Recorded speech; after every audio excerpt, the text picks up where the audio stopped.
So I want to quickly show you what I'm looking for when it comes to your website about the web itself. So I've got several folders here, and I'll explain why in a moment. So I started out with just this little content file, and this is just some research about the web, some of the things about it, some of the processes involved, some of the people involved, all that stuff, right? And then I went and I found some images that I could use. So Metcalf and a picture for the internet, and Licklider, Andreessen, Tim Berners-Lee, Vint Cerf. So some of the same people that I did some research on, and then just a few theories and ideas on how it works. And then once I did that, then I actually put together a page.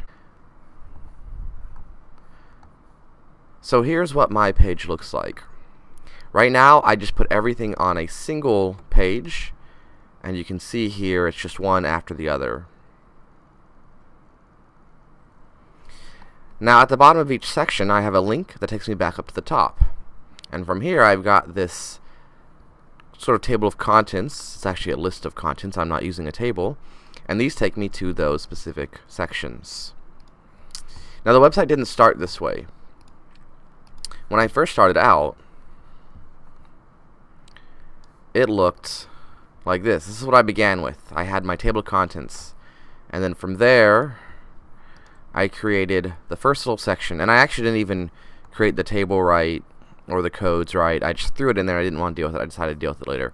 But I wanted to figure out what would this section look like, and I would use that as a template for the rest of the sections. And so from there I started adding in the other sections and just replacing the text with what I wanted, but I wanted it to be consistent. And so that was why I used that first part, this first section, as like a template. I copied and pasted it a bunch of times and then just replaced the content inside of it. From there I found pictures that I could use, and I started dropping those in. Once again, I tried to keep it very consistent. I tried to make sure the spacing was the same on the top and bottom. I basically, once again, chose my very first one, copied and pasted it in with the same amount of spacing for each one, had copied that whole chunk of spacing, pasted it in, and then just changed the SRC, the source for each image, afterwards to try to keep it feeling consistent.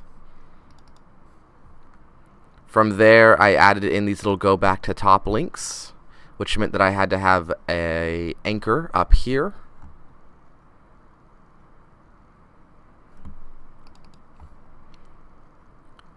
I followed that with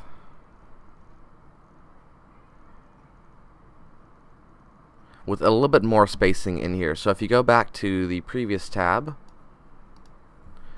I didn't feel like this was enough spacing. I wanted a little bit more spacing, so I increased my white space there.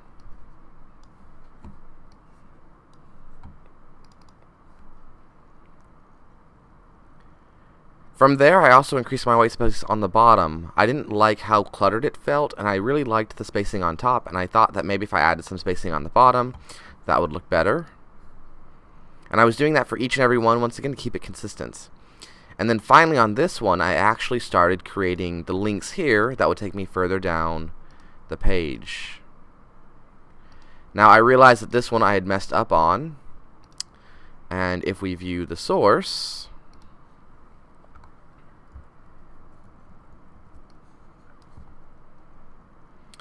I've got the link here, Metcalf, and I accidentally left off the E. And so if we go down to Metcalf's Law all the way down here, you can see the A name has the E, because I didn't typo there, but I did typo at the top, and thus it couldn't find it. So I had to go back and fix that. But all the rest of these work. From there, I finally went in and fixed that once I had actually caught it.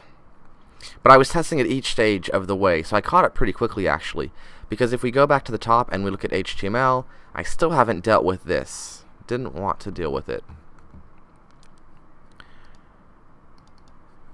And finally in this one, I put these little tags in here so you could actually see them. They were there before, but they weren't working right because, well, I hadn't used the proper symbols for those. So if we view the source here,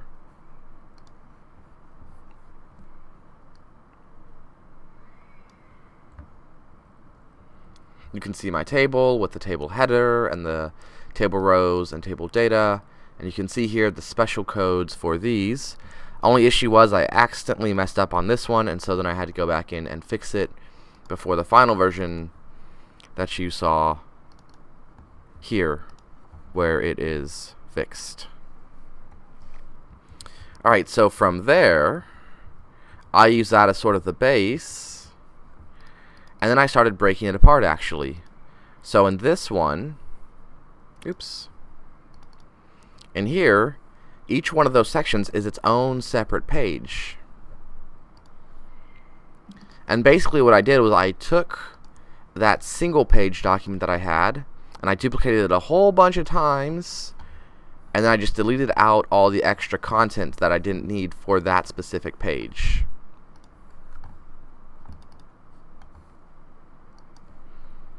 And at that point it looked like this.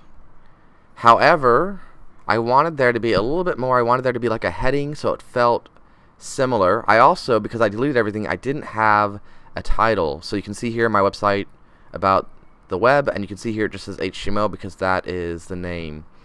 So when I went back into here, I then modified each page. I added a title, I added a header to give it more of a cohesive feel. And once again, I did it on one page, and then I just copied and pasted on all the other pages and just switched the part that I needed to because I wanted the page of the actual title to reflect in the title of the whole thing up here as well. So I just changed that a little bit. But that was pretty much it. And so that was how I was able to create this multi-page version of the website, as well as a single page version of the website without it taking very long, and it looks like a pretty nice, decent finished product.